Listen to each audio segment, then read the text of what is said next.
Hi, Fashion Dolls. It is Thankful Thursday, September 18th, and welcome to another new episode of Style by Stevie.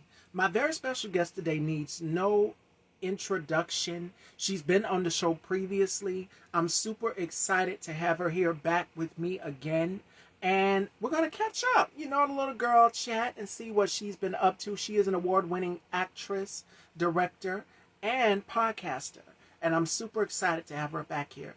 Hi, brother. Shout outs to my brother K2's host of the K2 Spot. Make sure you guys please go and check him out. So without further ado, let's welcome our very special guest. Hi, Ener. Hi, everyone. Welcome, welcome. Did y'all miss me? Yes, yes, yes. Yes. I hope y'all are doing well. I've been off and on today, but I hope you all are doing awesome out there. Do me a favor, share the live with about 20 people. Get some new faces in. And also, I love you too, my brother. Make sure you guys head on over and subscribe to my brother K2's host of the K2 Spot. I need y'all to go and check him out. We have something coming up in the works, so make sure that you're staying tuned and staying tuned here as well. So without further ado, let's welcome our extremely beautiful special guest. I call her our Silkstone Barbie. Ladies and gentlemen, let's welcome our girl Ellen back to the dollhouse.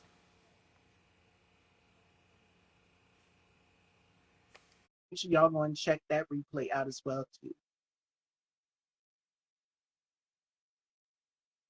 Hmm. Hello. Hi, Hi. How are you? I'm good. How are you? I'm doing wonderful. It's such a pleasure to have you back again. We did our last conversation last year, I want to say in 2024, or was it sometime this year? Either one of the two. It's Yeah. been so long. How has 2025 been for you so far? It's been a roller coaster. It's been up and down, but I've had so much fun. So, For all of us. And you have yeah. some projects coming out. I just had Ener on the show. Ener is here. So, ladies and gentlemen, make sure you guys please add Ener in the comments. Award winning director, producer, actor. And we just did an interview just recently, not too long ago this week, and we were talking about what he has coming up. And we were talking about mysteries, and we talked about Alfred Hitchcock. So something special is coming. I can't really give away the deets, but go back and check that conversation Mhm. out for my viewers out there so that you can check it out to see what Ener said in response to Alfred Hitchcock, because that was such a classic show. And we also mentioned you in the conversation as well, too, saying you were the queen of horror films. And we also said that that was your go-to, and I would love to see Mhm. things revised and revamped. That was some things that we talked about in our conversation. Now, Mhm. what horror film classics would you like to see revised? And do you have anything coming soon? Because I know you have your podcast, which we'll catch up on later in the hour. Yeah. Oh, when it comes to like I'm so careful with, like when they redo new horror films. Oh, And I get really upset, with some classics. I would prefer to see them like almost like that they did with Evil Dead, where they did sequels to them and they created new characters instead of just like look what they did with Psycho, and that didn't really go very well. So I am, yeah. my goodness. And what's Yeah. another? Halloween with Jamie Lee Curtis. That's a Hmm. cult classic. And Yeah. they redid it in 2018, I want to say, way before the pandemic hit.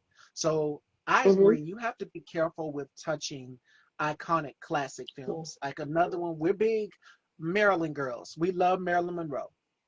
Hmm. And if somebody was to redo the 7 Year Itch, or what's the other one that she's did? Gentlemen Prefer Blondes. If somebody But was to touch those two classics, I don't know how I would to were to feel about it, because I'm thinking of all of the blondes, yourself included, hmm Nicole Kidman, and so many others that could play Marilyn Monroe. and it's going to be hard to Mhm. cast her. I mean, her cadence, her, how can I say this about her? Her presence, her cadence, her essence that she had, that us as women, we could relate to Mhm. so much. Her femininity, like it just Mhm. oozed on screen. Another for me was she was very uh sultry. She was seductive. She was provocative. It was Sophia Loren. Mhm. And I love Sophia Mhm. Loren. I also Oh, love, who's another one that I love as well too? Eva Gardner. It was something yeah. about Eva Gardner and Greta Garbo that I Mhm. absolutely love so much. I'm a black woman and I know these women, but I love them too. I love Dorothy Dandridge because you wouldn't, if Mhm. it wasn't for Marilyn, you wouldn't have you wouldn't have all of these girls. So I mean, Yeah. going back in different time capsules and periods, you have to be careful if you're going to redo a cult classic horror film. Hi, Kamani. Hi, everyone. Hi, everyone. If you're just coming in, hi, Chrissy. We are here with Ellen, and we are just talking about reboots and remakes of Mhm. films. We touched on it with Ina, and Mhm. I felt inspired after that conversation. I love Dorothy Mhm. Dandridge too. Armin Jones, Mhm. that's a classic film. And these women, from Dorothy Dandridge to Marilyn Monroe to Eva Gardner to Jane Russell, they all exuded some sort of sensuality that we as women we could relate to. And if you want to go to the 80s, since my girl Ellen here is an action horror chick, uh, I think of Grace Jones. I think of who's Oh, another one? Who's another actress that was out? Linda Carter, Wonder Woman. It was so many Linda out in the Hamilton. 80s. Linda Yeah. Hamilton as well. And Yeah. these were women who were just, they just ooze femininity and sensuality and Mhm. they kicked ass on screen. And that was what was so unique about them. But they also had impeccable style. Like the styles back Mhm. then in the 80s and in that period where you had Marilyn, like her pieces are priceless. And I remember yes, you said my girl's name, Diane Carroll. Yes, Chrissy. If you watched Dynasty with, oh my God, that show. Oh my God. Jesus, the fashions on that show of the 80s was just Yeah. outrageous. That was a whole different era of drama and fashion. And it's so Yeah. crazy to see now. New York Fashion Week is going on, by the way. Designers are reintroducing those looks, bringing those periods back. They were influenced by the 80s. They were influenced by the 70s. So if you're going to redo a classic, like let's say, what's a classic film that I love? I love Audrey Hepburn as well too. I'm a big Audrey fan. Mm. Breakfast at Tiffany's and Funny Face Mm. are two of my favorites from her. And it's hard for me to see which brunette would portray her if they were to do it. Moulin Rouge, which is a classic as well too, and it came out in the Mhm. 2000s. But you go all the way back then. Yes, if you were to redo that or recast or reboot, who would be the girl? Who would be the girl that could take on that role? Because it's a heavy load when you're doing a cult classic film. You're having to live up to the Yeah. expectations of us, the viewers, the Yeah. consumers. Yeah. And I think I would prefer like sequels, but also if they Mhm. did something really great with when they did a movie about Alfred Hitchcock. And they did when they were filming. I think it was Scarlett Johansson that played Janet Leigh, and they were doing how he was acting during the filming of Psycho. That movie came out like a couple of years ago. Um, and then they also did one where Sienna Miller played Tippi Hedren. I think that would be awesome if they did that instead of like doing sequels after like or reboots after reboots. You know, better to come up with your own ideas and or honor that movie by, oh, what was it like filming that movie? Oh, yes, for sure.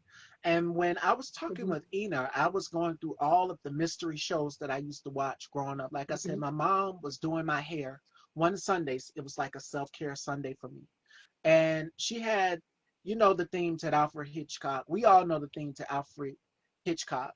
Hmm. And It came on, and all I saw was the. If you turn to this side, you saw a silhouette, and then it's like a magnifying glass, and it shows over. And he's always doing something funny, and I got so tickled, Ellen. I just could not stop laughing because at the end of the mystery, at the end of the story that he's telling, it goes to him doing something funny. Like you'll see him in a two-way mirror upside down, or you'll see him in a bathtub. Like I'm like, what is he doing? So I mean, shows like that caught your Yeah. attention. Mhm. Another, if we were going to the 80s, Heart to Heart was one of my favorites as well too, with the two Mhm. detectives, the man and the woman, and of course Yeah. Matlock. We had Kathy Bates just recently do it. I'm like, okay, Matlock has been played by men, but it's going to be different to see a woman do it from her Mhm. perspective.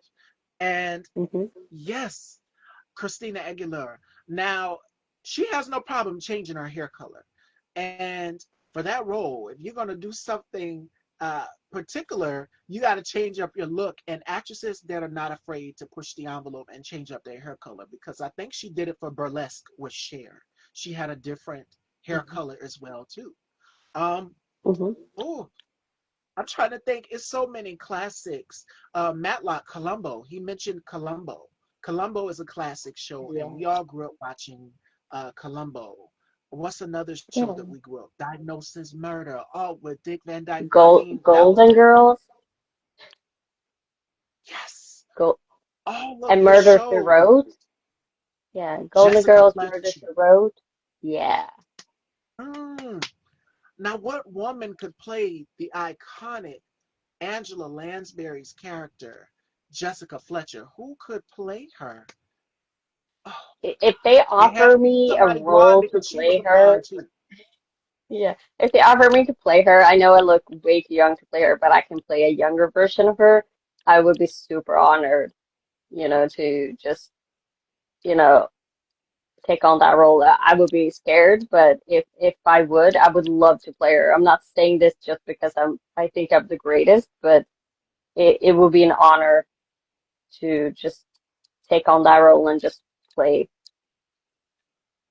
Or Listen, yeah. she always cracked the case. One thing her Mhm. and Matlock were genius at doing, which is somewhat what I do on my show as well too, which is give people the truth. Uh, Mhm. she finds a way to get the criminal to incriminate themselves. Matlock does it too. Like if they say, "Oh, my arm was broke," this is an example. Matlock will try to Mhm. test you in the courtroom in front of the judge, in front of everybody, and it was so funny. Like he had a way of doing it. Andy Griffith, he would, okay, you say your arm or your left arm or your right arm, which arm is broken. He'll try to test you, and he'll throw a baseball at you or something, and you catch it. You Mhm. say, what happened to your arm? He gets you to incriminate yourself right there, and that's Mhm. how he always cracks the case. I'm like, genius, genius.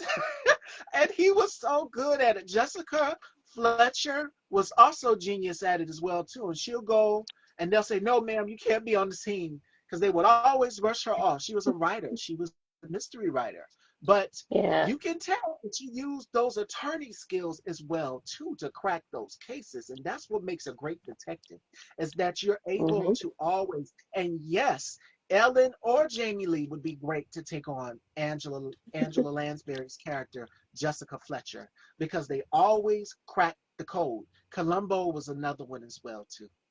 And Mhm. then they did The Equalizer with Queen Latifah. That was an iconic Mhm. show. We also mentioned Hawaii Five-O. They brought it back.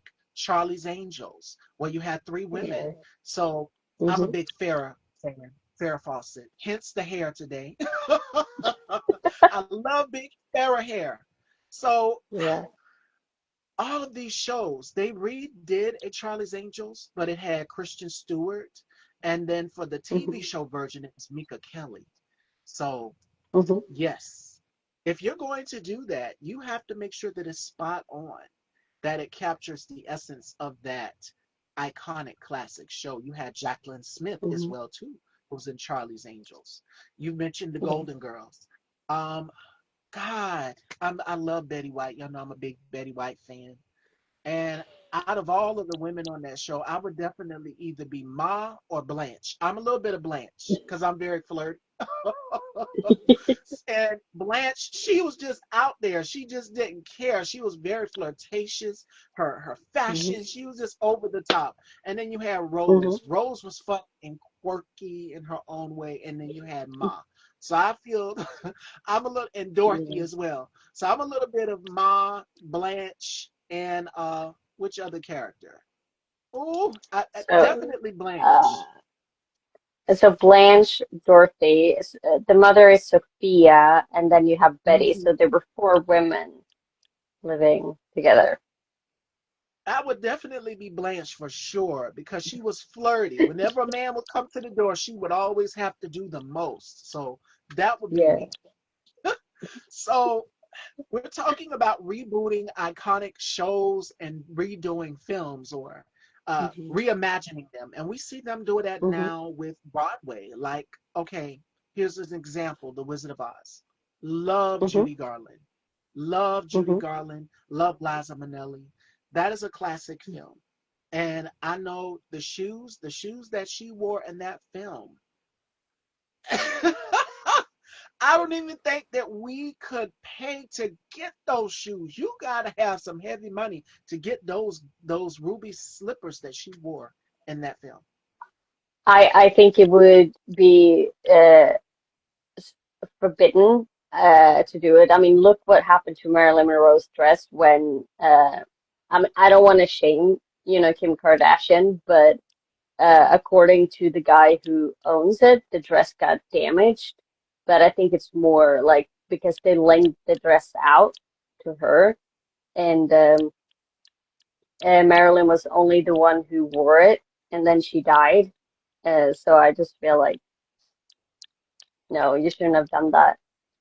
It's don't lend stuff out. Don't let the lend the ruby slippers out. Don't lend any clothes out.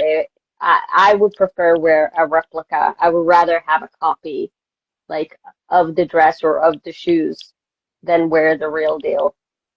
I would feel like Absolutely. I'm spitting on their soul. That is how I feel. Right, and they're heirlooms. Like Hmm. another one of my favorite Hollywood actresses that I forgot to mention was Marlena Dietrich. And she had a lot of fabrics to make these beautiful, gorgeous gowns. So Hmm. Lord knows you're going to pay a penny to get some of her fabrics, to get some of her material to make gowns that look just like her because these women were so curved. They had what was popular then was the hourglass shape. Hmm. And their dresses were custom made and it was just like water on their bodies. It was like silk. It looked so gorgeous. Hence the white dress that Marilyn Monroe wore standing over that uh blowing up with the iconic photo of her standing over that where her dress is blowing up.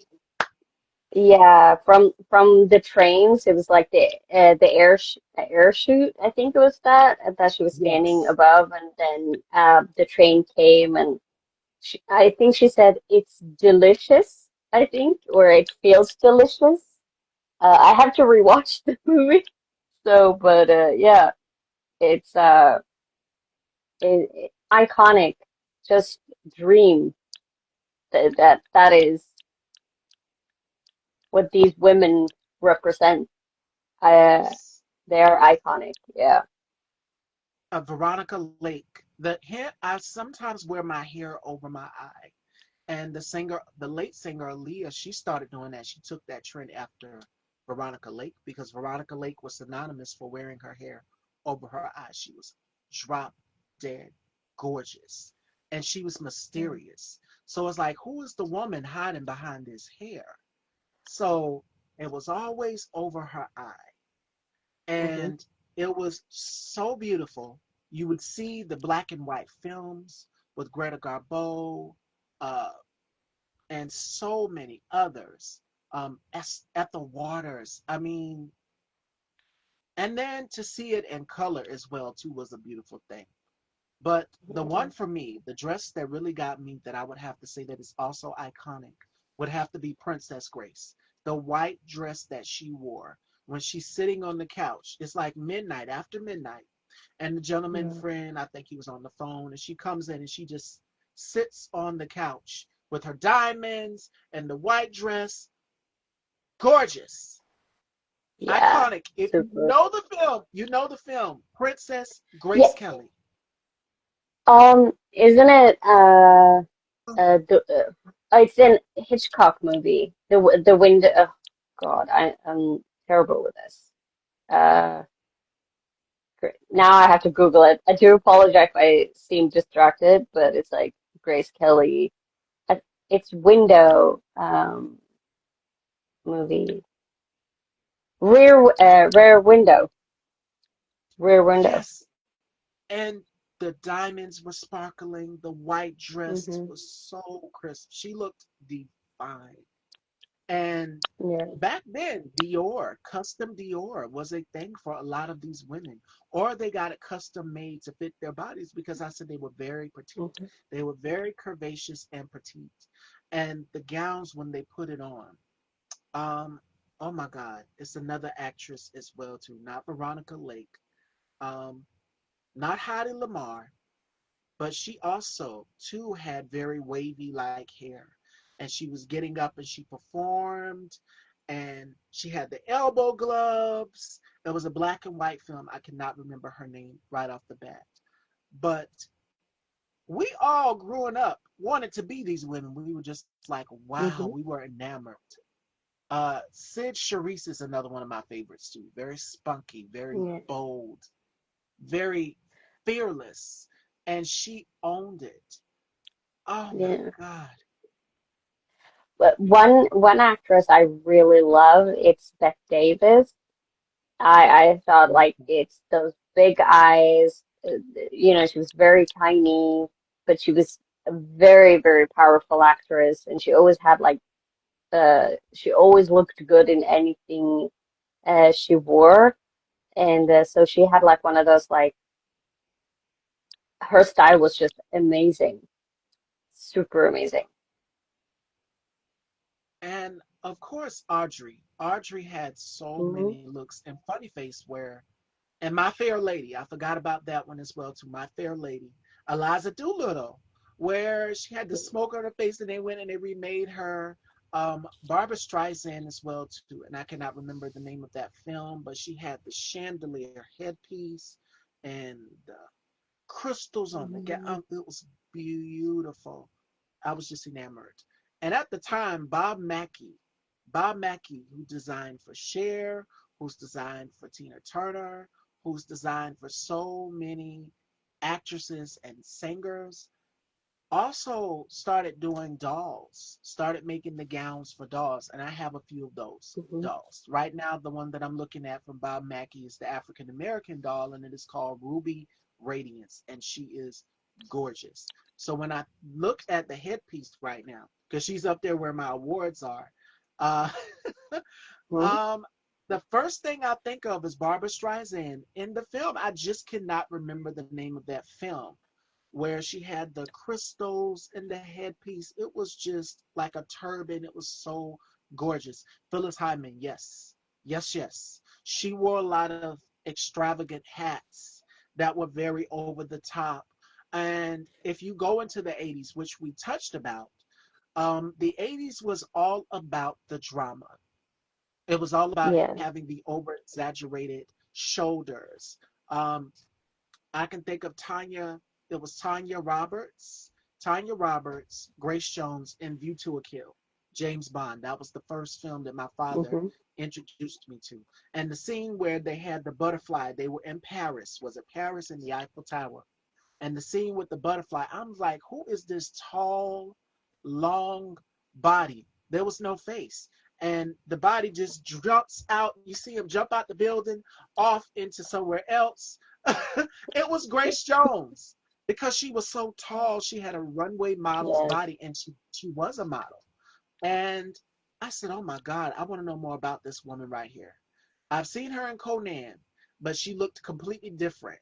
But in this one, the fashions, it was Isadina Laya. Mhm. And it was so many others. Shout outs to my colleague Alvin, Tit for Tat, this and that. And we just recently did a panel and more to come. Shout outs to my amazing Mhm. colleague Alvin.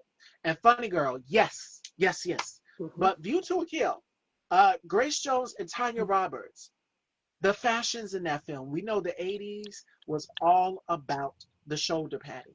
It had the higher Yeah. the shoulder, the bigger the hair, the over exaggerated makeup on the eyes, all the way up onto here, the forehead. I said, who is this woman? Who is this woman training this wild horse? Because it's a scene in there where she has the hood, the hat, and then the hood is attached to it as well, too, and the dress and the show. I'm like, who is this? And I went back and Mhm. watched more of her films. And I said, she is very stylish. Grace Jones. And I fell in love with her. Mhm.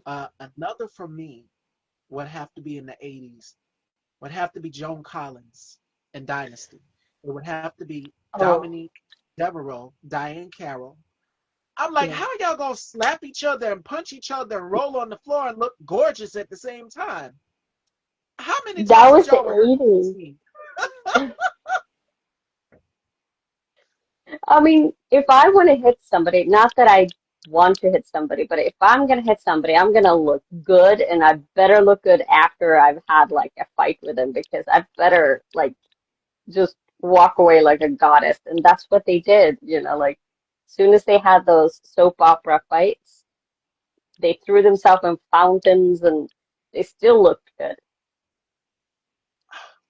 I'm like, and they were slapping each other. This is after the scene that Dominique was supposed to be performing. I'm like, how y'all Hmm. gonna slap each other and fight each other, roll on the floor, get back up, and hair looks good, outfit, face beautiful, everything. I'm like, what? But that was soap operas back then. Hmm. It had to be drama. It had to be glamour. It had Hmm. to be beauty. And these women represented Hmm. it. There was one scene where Dominique passes out and she's got the blood there on the cloth, wore Hmm. this beautiful gown she's performing, and then she passes out and looks Hmm. gorgeous. I'm like, Hmm. how? But they must pay the glam squads back then a lot because you had to have hair and makeup, and of course it took you a couple hours Yeah. to get in hair and makeup for these characters. And the wardrobe Hmm. changes, the outfit changes is the fun part because you don't know what your Hmm. stylist is going to bring you on set. And every time Joan Collins gave you something different, Diane Carroll gave you something different. She said, I don't sleep in my clothes, nor do I shower with them on. So Dominique was all about her fashion, and also as Hmm. well too, Joan Collins's character. I might watch Dynasty after this. Y'all are bringing back some memories because they did revive it in 2014. I want to say they tried to revive it, and Yeah. yeah, it didn't last that long. But if No. you're going to redo a show, make sure you're including those elements. Dame Joan Collins is still Hmm. alive. She's still alive. Hmm. So if you're going to redo, it's got to be. I had a crush on Al Corley, the original Steven. On Dynasty, yes, yes, and heart to heart. Again, the man and the woman. The fashions then were everything in the 80s and the 70s. Uh, the boyfriend jeans. Denim was, of course, around. I mean, denim never went out of style. And when I think of denim, Hmm. the first thing that I can think of is the Brooke Shields in the jeans commercial. It was sexy. She made it sexy. And her Yeah. hair. Yeah. She's dominated every Vogue cover. Brooke Shields has a lot of Vogue covers. And I went to eBay, and some people want to charge you over $100 for those covers because they're so iconic. They're so iconic. Jill Ben Simone has captured her. Patrick Demarchelier, who knows how to make a Hmm. woman, just like when Ellen, you're photographed, the same affected Hmm. Patrick Demarchelier and Jill Ben Simone and all of these prestigious high fashion photographers for Vogue and Harper's Bazaar. Photos by Madeline and Mickey captured that for our publication, Original UK. And the thing about these type of photos is that they stand the test of time, like Hmm. the photo with Marilyn, the photo of her Hmm. with her fur, and she's got the white dress on and her diamonds, and we see Madonna recreate this look for Saturday Night Live and makes it look as effortless as possible, Mhm. the same way Marilyn would.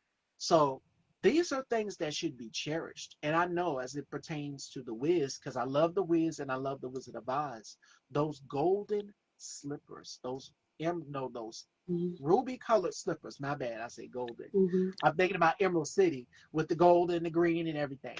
But those slippers that Judy Garland wore, I know they must cost a fortune. That and the dress she wore, everything, Mhm. everything, the whole 9 yards cost a lot. And I know there are people Mhm. out here who collect these valuables who spend a lot on them. Dynasty as well too had a lot of fortune because the show was so iconic. Like people would tune in to watch to see who wore what. I know me, Dominique Devereaux, she wore hats, and so did Joan Collins' character as well too. So I mean, the fashions were so iconic that they have to treasure them, and it's amazing to see people capture the essence nowadays in their fashions in the runway shows, like Saint Laurent. A lot of the designs that when I think of the high shoulders, I think of Dynasty instantly. Sergio Hudson, I think of Saint Laurent. And at the time in the 80s, it was Yves Saint Laurent. Nobody could pronounce it. Mhm. Seeing the opium fragrance ads and the women just over the top in the ads, I'm like, okay, inspo. Mhm.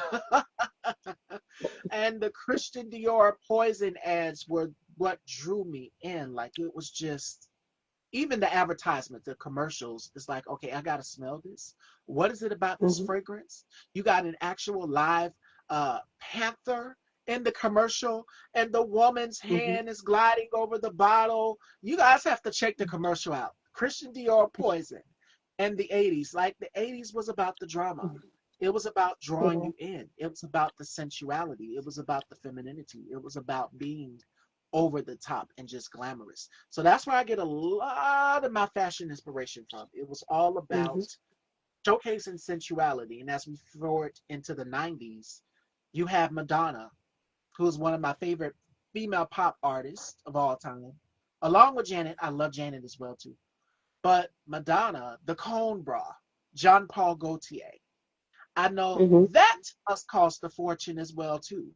The pinstripe suit that she wore in the Express Yourself music video, you have to go back and see it. I know that must cost a fortune because it was a cone bra underneath. If she when she was doing her live shows, she would take the jacket off and it would be like the suspenders type thing and you would see the cone bra. And I'm just like, Mhm.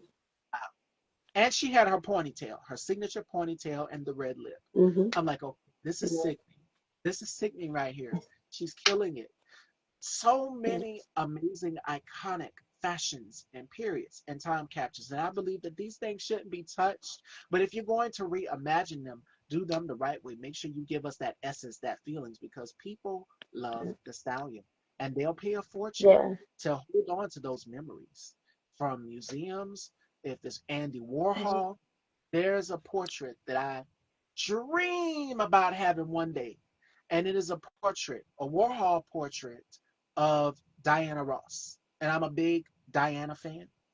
I love Diana Ross. And Warhol Mhm. used that for her album cover, Silk Electric. It is beautiful. So y'all go and check it Mhm. out. Warhol did oh my God, I forgot her name. Bridget. I forgot her last name. Is Uh, it Bridget Bianca Bardot? Jagger, my bad. No. Bianca Jagger. Mm. Warhol did her, Okay. and he did Marilyn, of course, as well too. Bianca Jagger, she was everywhere in the 80s and the 70s. And I love Donna Summer as well too. The 80s was all about the shine. It was about the big hair. It was about the over exaggerated tops, the ones that had the very, very uh, plunging necklines, shall I say, and a lot of women did not care. They would wear them. Designers like Yves Saint Laurent made that possible. Diane von Furstenberg with the wrap Mhm. dress. And then, boom, here comes Gianni Versace giving us sensuality. Who comes in giving us what's called in the late 90s? I want to say 91, 92, trash couture. Mhm. That's what it was called. Because if you look at it, the safety pin, the iconic safety pin dress that Elizabeth Hurley wore, a lot of women wanted that dress. It was black, it was gold, and it had the slit on the side. And then Cindy Crawford wears it also as well Mhm. too. I'm like, oh God, I need Yeah. this dress. I need this dress right here. And I would hang it up somewhere in my closet and I would look at it as a conversation piece because that's all I can do. It is gorgeous. But to Yeah. see that, love your hairstyle, Miss Stevie. Thank you, Chrissy. Thank you. Farrah Fawcett again.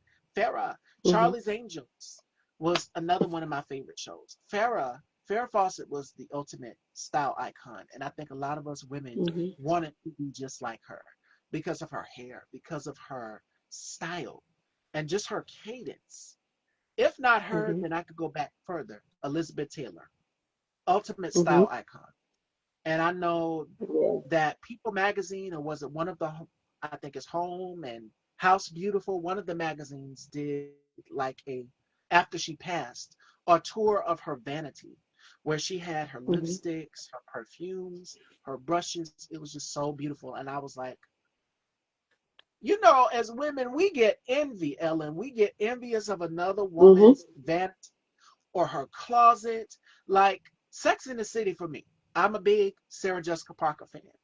And Carrie Bradshaw, when she went and opened her closet, a lot of us women, we got shoe envy, we got uh, closet envy, and we're going in our closet and looking like one day, because she has a lot of shoes, she had a lot of dresses, she had a lot of jackets, she had a lot of everything, purses, and I got envious. And I'm just like, one day, one day, uh, I'm like, how Sway? It's so many shoes. It's so many everything. And I'm like, one day I'll have a house that big and I will be able to get a Yeah. closet like that where I can open in. Or fast forward to the late 90s, Clueless was one of my favorite films. And Yeah. to see Alicia Silverstone do the iconic closet where you can put your outfit together. We're now in the day and age, so they predicted where we're at right now, where we got AI and Mhm. technology. So who knows? I mean, I have seen it where you can put in a code to get in your closet and they pull out the drawer and it's a bunch of shoes. And then one drawer Yeah. is a bunch of diamonds and Rolexes and rings. And I'm just like, oh, I'm jealous now. I'm dying. Take me, bury me Yeah. here. Yeah. I mean, there is one closet that I really love, and I think it's in the first one or the second one of the Princess Diaries when the Queen shows Anne Hathaway's character, the jewelry and stuff. And it's just like that is when she's supposed to that is just amazing. I think it's in Princess Diaries 2. No, 1. She shows her closet. No, it's the And second one. The mom hides in the closet. Yeah, that's the mom comes out. She's hiding in the closet, and Anne Hathaway walks in, and her mom comes in, and it's like a bunch of rooms, and in the middle, it's like a little kind of sofa. That is an amazing closet. and I get closet fever. I get closet envy. And I Hmm. love Jacqueline Smith too, Alvin. Oh, it was one. Oh, okay. With yes. Oh my. And we got closet envy. It's Yeah, one thing to wake up and see the women go in their closet and pick out their outfit of the day, what they're yeah. going to wear, and put the look together. With Clueless, Hmm. Clueless basically predict the future. Hmm. Like, okay, Hmm. we're now in a day and age where we have vacuums that can vacuum the whole house without you having to push. And they are funny. They do it on their own. They're like people. Uh, we now are in a day and age where we have TVs that you can walk up to and you can press buttons on. We have smart televisions. We have cars that can drive themselves without the driver behind the wheel. I've literally Mhm. seen this. No kidding, y'all. Yeah. Yes, you can get in the car and it is scary. I'm like, it's like a ghost driving. What? Oh, I can't remember what they call it. It's like a ghost driving the car, and you're Yeah. sitting in the back, you're texting, doing your messages, and it's taking you Yeah. directly where you need to go. Yeah. Technology has changed drastically in the fashion world. And I was watching at the Fashion Institute of Technology. They did a fashion show, and they had Mhm. a robot come out wearing one of the pieces. And I said, this is so, and it was taking off the jacket and unveiling this dress. It was crazy. This was uh, Fashion Week 2019, I want to say before the Mhm. pandemic, because we were doing Mhm. things virtually. If you go and you look at the Balmain show, Mhm. Olivier did something very creative. We couldn't all be together. We're doing it like how we're doing this interview currently right now.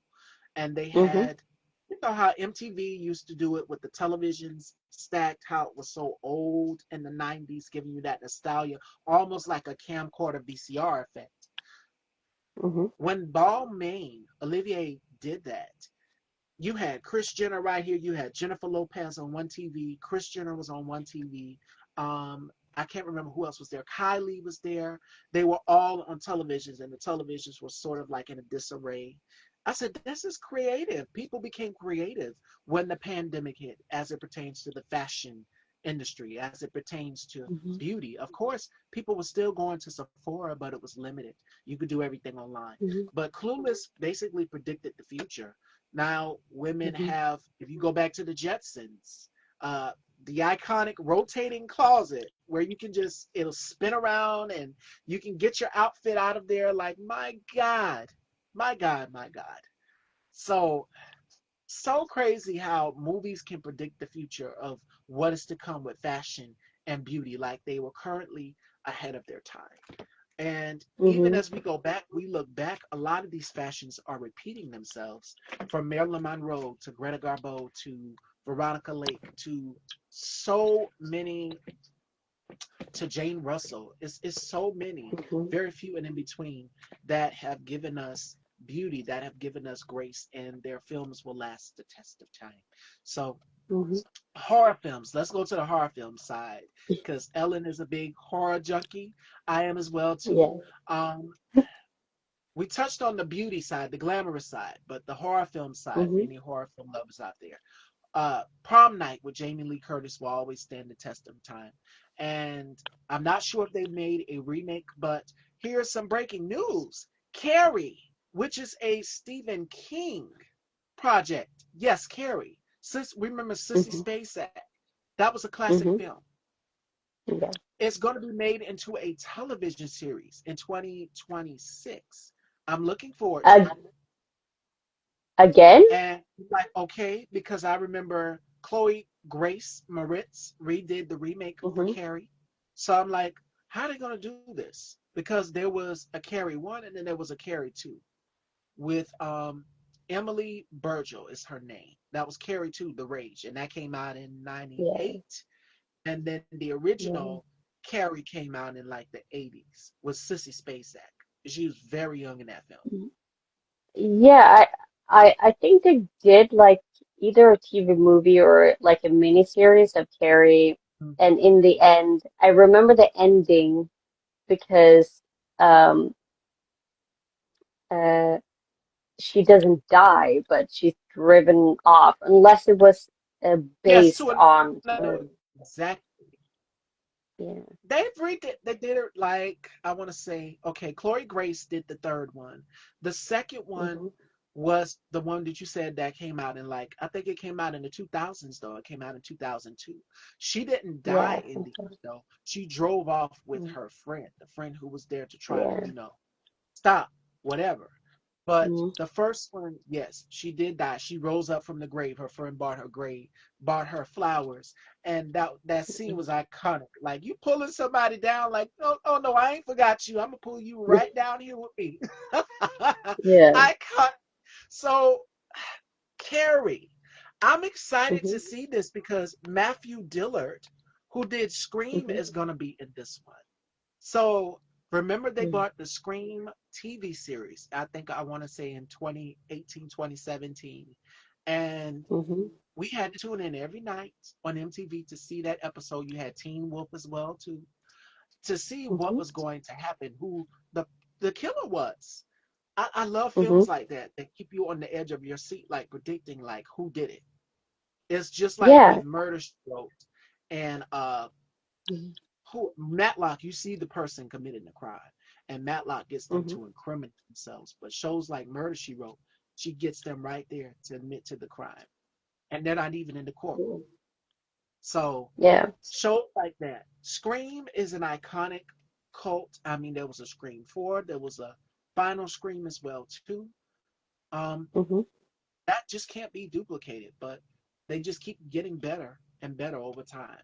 They keep getting better. Yeah. Scream, yeah, And I do apologize if I interrupt, but with Scream, they don't remake them; they make sequels. And then when it was time for Sydney to move on and let the sisters uh, take over, then that became they created new characters. They created something. They did include the original characters. I'm still hurt for Dewey. My heart still breaks. Um, yeah. you know, I still for some reason hope that he's gonna be resurrected and he's just gonna like say to Gail, "I'm sorry, I lied," and but we all saw him die. Uh, and but they did it very good and honored the entire Scream franchise. And if they do when they do the whole like new Carrie, I do hope that they make it own, that they don't try to make it like the new Sissy, like the new Sissy Spacek, and that they try to create um, their own Carrie. That is what I hope that they, because then they can make it super great, really wonderful. And Prom Night with Jamie Lee Curtis, Hmm. and of course Halloween. They gave us Hmm. something that was tangible. Another one of my favorites would have to be Hellraiser, where he has all the pins. That's one of my Yeah. favorites as well too. Like I love that one. I love Edward Scissorhands with Johnny Depp. Like those are two of my favorites. Those are classic films and they can stand the Hmm. test of time. I can go back and watch them Hmm. over and over. Pinhead. Yeah, Pinhead was Hmm. his name. So I mean, if you're going to redo a horror film and turn it into a TV series, make Hmm. sure that you are giving those elements because again, we're now in a day and age where people want nostalgia, that Y2K Hmm. era. They want the 90s, they want the 80s, they want some of the Hmm. 70s, they want some of those elements. And that's what will keep the viewers coming back. And I think with the Hmm. Scream franchise, what was so different is that the killer wasn't always who people thought it was. It was Hmm. somebody else. And then you see that plot twist. And Scream 2, Yeah. uh, we didn't expect it to be the killer to be moms and them to know the ex-boyfriend. We did not expect that. So as you No. go into Scream 3, it's something different. She's mourning the loss of her mom and Hmm. trying to rehash the case up, trying to move over and start her life over. And Hmm. that doesn't always seem to be the case. And then in 4, she comes back, she's an Arthur. And in 5, and so forth and so on and so forth and so on. So, I mean, there's Hmm. always something different. You think that it's Yeah. Dewey, you think that it's Gail, you think that it's Sydney. It's not that. But they Yeah. always find a way of incriminating themselves. And you think it's that person and it's not that person. But they're Hmm. connected and give us a Hmm. plot twist. Like, wait, we wasn't expecting y'all to be mother and son. Like in 2, I was not expecting them to be mother and son doing this. Hmm. And Yeah. even to be preventing them from leaving. Like, my goodness. On the college campus too. So Hmm. Scream, the Scream franchise, Hellraiser. Hellraiser is another Hmm. iconic horror film. And Hmm. I'm trying to reimagine who could I see doing Pinhead? Who could I see doing this character? because I know that.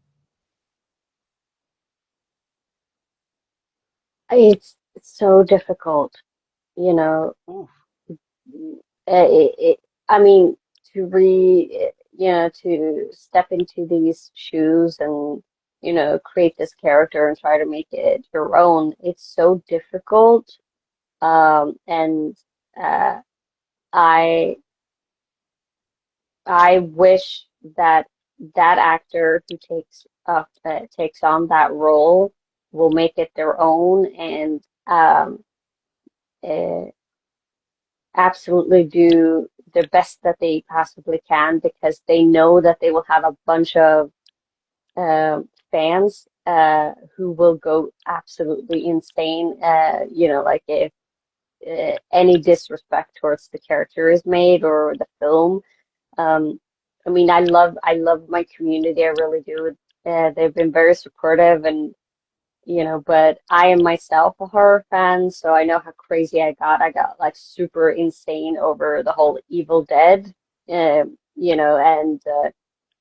it's just, and then they made them really good, and I was like, oh wait, they're actually really good, because they create their own characters, they create their own style, and but they still honor the entire movie and the original characters, and that makes a good movie, a good show, and also for any actor who steps into these shoes has to make it their own. You know, it's absolutely. mhm, And I'm trying to think. Like I think Brian Austin Green. I would love to see him mhm, from 90210. I had a big crush on him and Luke Perry from that show. yeah, um, I could see him doing something in that element, in that mhm, realm, because we know him for yeah, 90210, but he's also played mhm, different roles as well too. I would like to mhm, see him probably step into it, but those are big shoes to fill, like you said. mhm, So, or somebody like yeah, Ryan Gosling, those are very big yeah, shoes. So it would be different for these actors that we see in a lot of rom-coms and mhm, a lot of action films to tap into the element of a character so iconic as Pinhead. mhm, So that's what I'm seeing. And of course, there the I Know What You Did Last mhm, Summer mhm, franchise with Buffy the Vampire Slayer. These are shows that showed women kicking ass and taking mhm, names. So Buffy mhm, was a show that I watched. Clueless was a show that I watched. Moesha was a show that I watched growing up. And mhm, Buffy, my sister, she was a big Buffy fan, and I have the entire box set of Buffy DVDs and Angel as well too, the spinoff. So I was a big fan of mhm, Angel. But to see her take on these big dark forces of evil, which leads me to the next part of the conversation, Ellen, that me and Ener mhm, talked about in our interview, which is horror film makeup, prosthetic makeup, sitting in the chair mhm, for hours to get mhm, this done. I remember watching Michael Jackson because he did a Halloween special and back in mhm, 1996, and it was called Ghost. It was just like a nod to Thriller. He gave those elements. Sat in the chair for hours getting in prosthetic makeup because he played a number of different characters, and then he was the skeleton as well too. You see him rip his skin off, and he's the dancing skeleton. mhm, You guys have to see it; it's creative. But mhm, Michael had to sit in that chair to transform. Eddie Murphy did it. A lot of mhm, actors do that. And I remember sitting down doing an interview with J. Teddy Garcias, and he played like this. Do you guys know, like how can I say it? Oh my God, almost like the Incredible Hulk, this blue character. And he had the scales and everything. I was just enamored. I asked him, how long did that process take from sun up to sundown? You would not believe. You guys mhm, have to go and check out that interview with Jay Teddy. And he was talking about getting into character because I'm used to seeing him in a love story or some sort of drama or action film. And to see him take on this character and put on the scales. Oh my God. It was some sort of sea creature. That's what it was. And I can't remember what he said exactly, but I know that he said that it was a 10-hour job. My Yeah, bad today. yeah, special effect, special effects makeup take a lot of time. Um, I work myself both with special effects, with horror. I create intestines, the blood, everything like that. It takes longer than people understand. I work on a lot of indie horror movies, so the budget isn't huge, but we find our way around to create blood and intestines and gore. And I created this movie that me and Mark Denham worked on. We're gonna uh, um, we have to reshoot it, and it's about a demon, um, and I created the mask, and it was a mask that I bought like from a store that was selling Halloween stuff. And then eventually I just started, adding stuff on, and I created this character from that mask. And with the blood, you can have like for food coloring, flour and water. Um, Yes. but you have to be careful that you don't make it too brightly red or too colored. You have to sort of like, it takes time, and it's like cooking. You can't burn the food because otherwise it's uneatable. And with the intestines, if you don't have if you don't have like a huge budget to go and buy, a lot of makeup and create from, amazing stores that's horror movies, then you will you can create it yourself. Then you go to the butchers and you get real animal Yes. intestines. They smell, but it's like, or you create it with spaghetti, you know. Those are some trips. And what I was Mhm. telling Ener about is the Hollywood magic. A lot of people don't get to see Mhm. the Hollywood magic that goes on. The last time I were here, you were here, I Mhm. mentioned Joaquin Phoenix in Charlie's Angels Full Throttle, that scene where he walks through that fire. He gave the secret, and he said they put some sort of gel on him, and Mhm. the wall of fire, having to walk through that wall of fire. I'm like, how? And he said it just evaporates right off once you do it. Mhm. So there's so much magic that goes on behind the scenes with Hollywood makeup and special effects makeup. It's not like the makeup me and Ellen are wearing today, where it's just like, okay, regular glamour makeup, but it's more so like, okay, this is over the top. This is for a horror film. So you have to make it look real. You have to make Mhm. it look real. Like you said with the intestines. And I've Mhm. watched horror films and I'm like, wait a minute. This look way too real. And I can only imagine what goes on behind the scenes where they're getting sliced up and stuff. What in the front, of course, not behind the scenes. But when you see the film, they're getting sliced up and it's just spurting out. It's everywhere. I'm like, oh my God. Oh, Jesus. This looks too real for me. So I sometimes be covering my eyes, but I sit back and I enjoy it. And then when I take that deep breath is when I know that it's fake. When I get to see Mhm. behind the scenes, the bloopers and everything. If you watch The Yeah. Boys, you know that there's a lot of prosthetic makeup going on with that. If you watch films like Men in Black, the people who play the aliens, and I've Mhm. referenced Rebecca Remain, Mystique in X-Men, because Mystique is a very interesting character. She's got the orange hair, she's got the Mhm.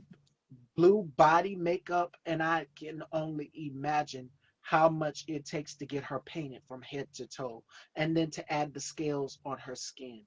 So kudos to the special effects makeup artists who know how to make it look so real. That's just, oh my God. And the creativity is just unimaginable. There was a show on sci-fi that had makeup artists, special effects makeup artists competing. And then the other one, of course, we know with the tattoos, but we're not talking about the tattoos as something different. We're talking about special effects makeup for horror films and how they Mhm. make it look so, so real. Now, of Mhm. course, clown makeup. The clown makeup, the average clown, we know what they look like. But to get painted up and the rest of it, that's very simple. But when you're going all the way there to play a creature, a monster, you're really having to tap into that. Or you could just do a mask, get a big mask like the mascots on the football team, and then you're having to. This mask is heavy. It's a big, heavy helmet mask type thing, and you're having to. Your body is just the rest of it. You're having to balance this thing on and Mm-hmm. chase somebody through the woods. I'm like, I can only imagine. I could do it. More Yeah. power to the actors though who are able to do that, because you got to have a lot of strength and agility to be able to do that, to balance that thing on the top of your head and then go after somebody with a saw. So I'm like, it's crazy. I But mean, yeah, I love horror. I love being in horror films.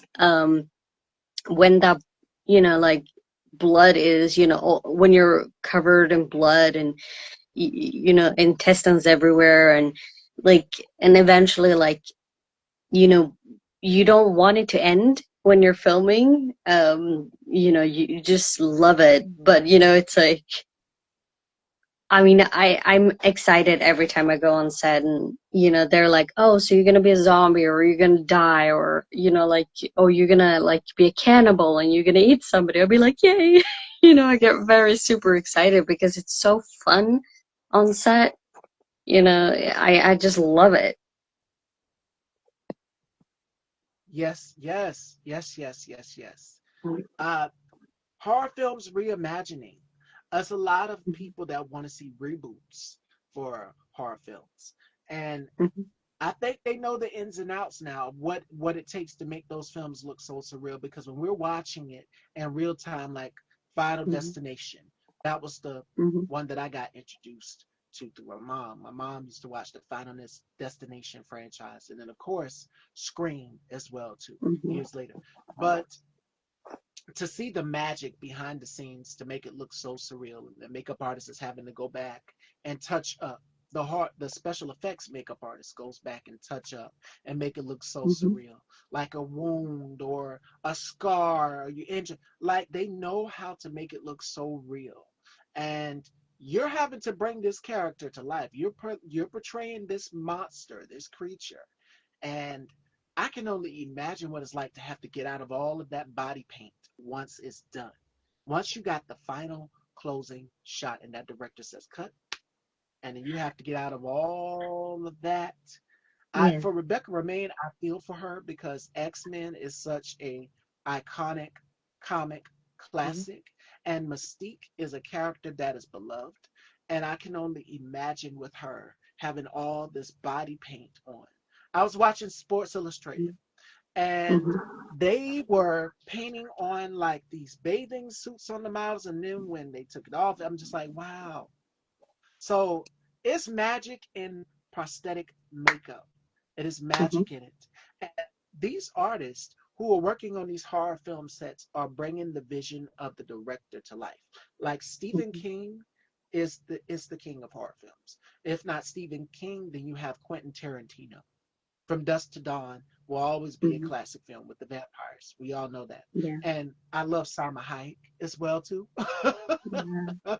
I know you won't see me dancing with no python. And me and my girl Megan Thee Stallion have already established that. She did it at the VMAs when she was trying to do her. They were trying to get her to do a tribute to Britney because Britney came out Cool. with that Mhm, boa, with that boa constrictor, mhm, that yellow boa. That will always be an iconic. But yeah, um, in real time, you're having to bring the vision of these people to life, from Quentin mhm, all the way to Stephen King, because they know the horror genre and they know what it takes to make a great horror film. Wes Craven as well too was another one mhm, who gave us the Scream franchise, who gave us something tangible that we could exactly enjoy, the viewers. And how long does it usually take to put on all the makeup for the horror film, Alvin? When Teddy told me that he spent 10 hours in that damn chair, I was mhm, like, what? because you're playing. Mm-hmm. He was playing this sea creature, like this god from under the sea. I'm like, wait a minute, you did what? Yeah, I mean, it takes a lot of, like, it takes hours to put the makeup on, and that is only the makeup. Then you have to, like, sort of also sometimes wait, or you have to, like, it's going to be all the other things that's going to be on, and then, it takes a long, long time, and then also, you know, takes a while to get out of, get them off, and then you have to redo that every single day. It's it, some people sit longer depending on what it is, but if you're a sea creature, I haven't played a sea creature yet, but I've heard No, from colleagues that say it takes hours. trust the creativity, trust the process, just like Mhm. with regular everyday makeup, like how we're wearing now. It's a process, and you got to trust the Mhm. master, trust the creativity. The artist Mhm. executed so well. And it's Mhm. so therapeutic sitting in the chair. Like Ellen says, you get to eat, you get to be on your phone and scroll down the gram or check your emails, all while they're doing it. Well, in certain cases, like Teddy's, you have to sit still, you can't move because they're Mhm. pinning those scales on you. They're Yeah. putting those scales on your body. If they want scales on the back, like to make you look like a dinosaur, have dinosaur, have whatever. They got to put Mhm. those scales on you. They have to make you Yeah. look so surreal to the point where, like, what? And then of course you got to go through the green screen if it's a certain element to, if you, like Species with Natasha Henstridge. Mhm. Yes, she was very provocative in that film. It was very provocative, but Mhm. she changes. She goes back to a woman, and then she goes back to like this alien, slimy, like what? Mhm. I can only imagine how to be able to shift from two. So yeah, Yeah. it's a And process, but mm, so worth it because us, the viewers, have to be shocked. A horror film wants you to be on the edge of your seats. It wants you to be scared. mm, And there are certain films that mm, I am scared of that I would not go back and watch ever again. yeah. I've I had mean, nightmares about. yeah, I mean, you could tell, as an audience, you can tell when the actor is being chased, because sometimes you create, the monster in the editing program, and the actor is being chased. We call it a tennis ball. So they have like this stick. Oh, I'm not really sure if they still use it, but some of them use like a ball, and they're like, "Oh, here is the face," and you could tell. But if you have like a character, a person in an outfit that looks a little bit realer, and that is what me and Paul are gonna do for our show, The Friends at Quill, where we're gonna like try to have like more actors in outfits, when they're monsters or if they're ghosts or anything like that, instead of having, making it, yes, we're gonna use like editing programs, but we're gonna try to go back in time, go back to, when the movies were made, when they actually had actors, in outfits. That's what we want with our show. Absolutely. Hmm. Absolutely. Now, show. You've mentioned show. Your Hmm. podcast. What is Hmm. coming up for your podcast, girl? So I have two episodes that are coming out at the end of this month. Uh, they're gonna be back to back, and they are going to be like, I always talk about like death and murders and ghosts, and I was just recently talked about the haunting roads in the UK. I used to live in London and Reading for a while, and there was a lot of, death and, like, murders there. Now I'm back home in Sweden, where it's also death and murders and Vikings and everything like that. But yeah, so there's two episodes that are coming out at the end of this month. That sounds like something my colleague Alvin would do. Would go into a house that's been haunted or something. Or my other colleague Bubs the Gods. That sounds like something that they would do. I would chicken out. I would probably be the first one to run out the house, knowing me. And I try to be the bravest one. I am brave, but I would run. I literally would. Alvin and Bubs would Mhm, be like, "Girl, come back here. What are you doing? Come on back in here. You talk a lot of stuff. Come on." But oh my goodness, we need that escape. We need, yes. See, there you go. Not this girl, not me. I would take off running, literally. You would see hair and dress out the door, literally. But my God, oh my goodness. I love, and also Caldosha, who's in the group, she mhm, talks about this on her show as well too, the paranormal and balancing it out. There are mhm, spirits out there that talk back mhm. to you. Literally, Yep. and there are shows like Ghost Hunters and so many others Mhm, that capture these things. So everybody wants to know what happens. Do they actually? Yes, they do. Yes, they do. And mhm, sometimes they can be good and then there can be bad. mhm, And I would rather stick with the ones that are good, that let me know, like give me a sign or something, like give me an accolade, like mysteriously a penny could just fall randomly out of somewhere. Like give me that kind mhm, of clue, like an indication to something. But I do believe in the conscious as well as the subconscious. And speaking of conscious, that sounds like something my colleague Conscious TV would do as well too. Conscious, Bubs, and Alvin. They would do the haunted mhm, houses. Like I said, me, I would be the one to mhm. chicken out. I'd be like, y'all got this. I'm gonna stay right here. So that's what it's about. But live, love, and have fun. Mhm, It is spooky season. Spooky season mhm, is approaching, which is my birthday month. I'm a Halloween baby. Y'all know that. And my mom's October 7th, so she's a Libra. Mine's is at mhm, the end of October, which is Halloween, of course. And mhm, a lot of people are already preparing like the 31 days of Halloween mhm. countdown, and then you would see the top horror films. Now, Ellen, before we wrap, what Mhm, are your top five classic horror films? I know for me, like I said, I love Carrie and I love Halloween and Prom Night with Jamie Lee Curtis. mhm. Your Mount Rushmore, and I'm going to let you add five spaces on that Mount Rushmore of horror films. What are your top Uh, five horror films? okay, so it's the first one. It's the first Evil Dead. I love it. Oh, girl. Yeah, the first one I love. I love all of them. Um, but the first Evil Dead definitely. Without the first Evil Dead, there wouldn't be any other Evil Deads. Um, and then I have,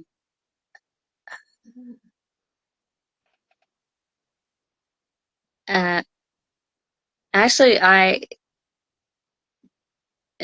I'm very much into Hellraiser. I love those movies, like the first one. Um,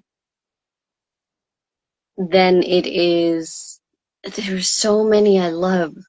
I love the creature. Some people would say that this is not a horror movie, but it is a horror movie from its time. It's The Creature from the Black Lagoon. Oh, she took it way back. Yes. Yeah. And I love old 50s and 60s B horror movies, but I know that I have like five more, like five movies. So two more. Oh, this is so difficult. There's so many. Um, I can think of one. Bram Stoker's Dracula. And then there's the one with William Lee. Girl. yeah. I mean I that is love just me some William Lee. amazing. My mom. Yeah. Yeah. My mom got me hooked on all Circus of Fear. Like, I loved William Lee. I had such a big Yeah. crush on him growing up. May Yeah. he rest in grace. Yeah. And I love Swedish horror movies. And because like in Sweden we use a lot of light and a lot of nature, like nature light, and so it um and that would be the Swedish one, uh Let the Right One In, um, about the vampire, the young vampire girl and boy, and that sets out, and I think like yeah, in like and then we have um, there are so many movies I love, so many horror movies. Now I feel like I'm gonna like, why didn't you say this and why didn't you say that? That's how I'm gonna think. Um, but I'm a fan of the Texas Chainsaw Massacre. Oh, that's a classic. That's a That is a classic that will stand the test of time. Yes. yeah, and it is a very low budget movie that was made very little, and all the like not that big budget, but they made it in just a couple of weeks, and they were all tired and they were all hungry, and they created a masterpiece. And at the end, when Leatherface is like throwing around the chainsaw, it was because the actor just like completely flipped out and just got bored and angry and tired because the mask was sticking on to his skin because it was so hot. And he just got really, really tired. So, and I love that movie because they did something great. They had a very low budget that did something great. It's the same thing with Evil Dead. Without the first Evil Dead, there wouldn't be any more Evil Deads. Without the first Texas massacre, there wouldn't be any other, massacre movies. Oh, yes. That Hmm. one, Circus of Fear, Hmm. Dracula Van Helsing. Hmm. There was a spinoff of Dracula Van Helsing, and then they did the Dracula 2000 as well too Hmm. with Gerard Butler Hmm. was, I think that was him. Yeah, I think it was Gerard Yeah, it Butler. was him. 2000, and it had Omar Hmm. Epps in it as well too, like it was an all star cast. And you have Yeah. those elements of the original, but Hmm. nobody can top William Lee. Like William Lee, Hmm. that's he's on a whole nother planet as Dracula. That's iconic. Yeah. That is another iconic films. And then we have Yeah. Interview with a Vampire, and we see Hmm. all the other vampire films, and then boom, here comes Twilight. We see Twilight, Bella and Edward, and it was a phenomenon. Like Yeah. you had so many New Moon, Hmm. Twilight Eclipse. Hmm. Like there were so many sequels, and I've seen them all. So we were obsessed. We wanted to know more of Bella and Edward's story. Um, Hmm. and then it was another vampire film that I saw growing up. Ooh, of course, Bram Stoker's Dracula, um, Count Dracula, Return of Dracula. There was so many that my mom Yeah. showed me growing up. Alice, I love all of Anne Rice books and the movies, and The Birds. That's a classic one as well too. Hmm. Um, Rosemary's Baby. Mm. hmm That is a classic film. The That the is a um classic. haircut, the iconic haircut that she wore in the film was done by the famous, one of my favorite hairstylists in the world, Vidal Sassoon, styled her haircut. Mm. And a lot Mm. of women wanted that same pixie haircut after seeing Mhm. it on Mia. So that's a classic film. But oh, another horror film that I would say that would be a classic that would go on my Mount Rushmore because I'm naming so many. Oh my goodness. Mm. It's where a woman turns into a werewolf. It's one film where a woman, she literally turns into a werewolf and she eats the man alive. She's part woman by day, and then around night she turns. I can't Isn't remember it the name of it. the American Werewolf in Paris? Or no, wait, it's not The Howling. Um, is it American Werewolf? No. I have to look it up and see. But I know the woman, she turns into London. Yes, in London. And it took place, it was black and white. And she was woman by day. And then Mhm. around night when that moon came out, she would turn. Mhm. And then I Mhm. think Jack Nichols did a film with Michelle Pfeiffer, and Michelle Pfeiffer turned into what at the end? She turned into a werewolf. You start to see her eyes change. Whereas before she was scared and timid, and then you see Yeah. her in this black. I'm like, I'm sick of this girl right here. I'm sick of her. I need that cat suit, Michelle, if you're watching this. I need to borrow it for a couple days, girl. She Yeah. comes out in this plaid cat suit. Of course, she was Catwoman too in one of the Mhm. Batman films. Mhm. But she came out and she's wearing this cat suit. Her style changes, whereas before she was wearing a dress. And then she Mhm. goes in the cat suit, and you see her eyes start to turn colors at the end. Mhm. Wolf, I think, was the name of it. Yeah. Wolf. And Mhm. Jack Nichols was in it. He turned into a wolf. He had to hide it. His nails, his claws started to come out, everything. And then she turned as well too at the end. So I would love to Mhm. see a sequel to that. And Michelle Pfeiffer is still alive. So Mhm. who knows? Fingers crossed. No. That's what I would love to see. Yeah.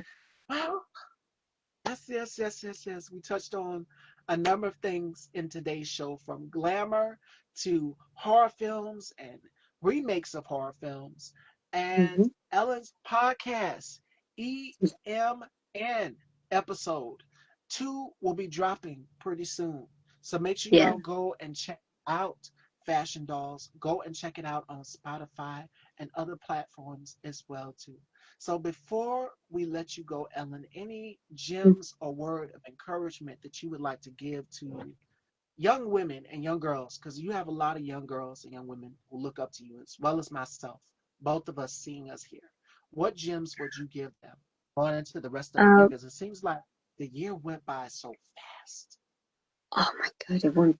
It really went by very, very fast. I can say it like this: don't ever give up. Like, it's good to dream, and it's amazing to make it a reality of your dreams. And I live by this: if you want something done, you better do it yourself, because nobody else is gonna do it for you. So work hard, be happy, enjoy life, and it is okay to dress up, play with makeup, play with clothes, style, have fun. And at the same time, if you want to make a horror movie where you have a bunch of people, killing each other, do it. Even if you love, like looking like a Barbie, you can still do it, because I love clothes. I love dressing up, and I love creating horror movies, and I just love, my job, and I'm so happy to do what I do, and meet those people and talk with everybody and experience everything I go through. I just keep on dreaming and keep on, like, working to make that dream come true. Yes, yes, yes, yes. And Mhm. to add on to what my girl Ellen just said, I would say this: unspoken words can create Mhm. unseen scars. And I would say to Mhm. young women that are watching us both is be bold, be fearless, speak out, be badass. Uh, don't be afraid to be original. Originality is key. Use your Mhm. style, use your beauty, use your grace, because it can take you a long way. Wish Yeah. for the stars and continue to keep reaching, because it is so much more to come in the future, Mhm. and so much more for this beautiful lady here sitting underneath me, Ellen. So make sure you guys go and please go and check out her EMN podcast. Check it out on Spotify. I need you guys to go and do that. And any other Mhm. projects that she has coming out, make sure that y'all go and Mhm. support her. And check out the cover. She's on the cover of Original Magazine UK. So y'all go and check out the publication that we are working with from our girl Mick. Shout outs to Mickey, our boss lady. Mhm. Shout outs to her, sending her much love. Thank you so much, Mick. You are our gem. You are a goddess, and we love you. So, sending you much love, Mick, all the way from all of us. We cherish Mhm. everything that you do. I will close the show with that. And Ellen, let everyone know where they can follow you and check you out, girl. Yeah, so my podcast, The Untitled Show by EMN, you can find it on Spotify. Otherwise, you can find me here on Instagram. It's Elin Margareta Nordin. And you find me on X, or it used to be Twitter. I'm on TikTok, TikTok, Spotify, that I said. And yeah, so I'm on a lot of different social media, like everywhere. So just see if you can find me and I'm there. Like you can find me there. All right, Fashion Dolls, there you have it. Make sure y'all go and subscribe to my girls' podcast. Make sure y'all go and check out my colleagues. A very special thanks to Bubs the God, Harold, Mhm. Deshaun, Alvin, Tit for Tat, this and that. My other brother, K Tukes. Make sure y'all go and check them all out. A very special thank you to Queen Spicy. A very special thank you to beauty contributor, makeup artist Melanie Nala, my Bridgers. Uh, all of my team, all of my amazing support system. I want to give them all shouts out. A very special thank you to Conscious TV. A very special thank yous to King Jives. A very special thank you to each and every one of you. And again, a very special thank you to Mickey. A very special thank you to Boss Man, Keon, Kamani, all of y'all. Y'all have showed me tremendous love. Mwah, mwah, mwah. I love y'all so much. And I will see y'all tomorrow. Fashion Dolls joining me. We have a kill all caps. Make sure y'all tune in at 4. And this interview will be uploaded on Style by Stevie Daytime. So head on over, subscribe, and hit that bell so you'll be notified when new episodes are posted. And I will see y'all Mhm. tomorrow. Take care, everybody.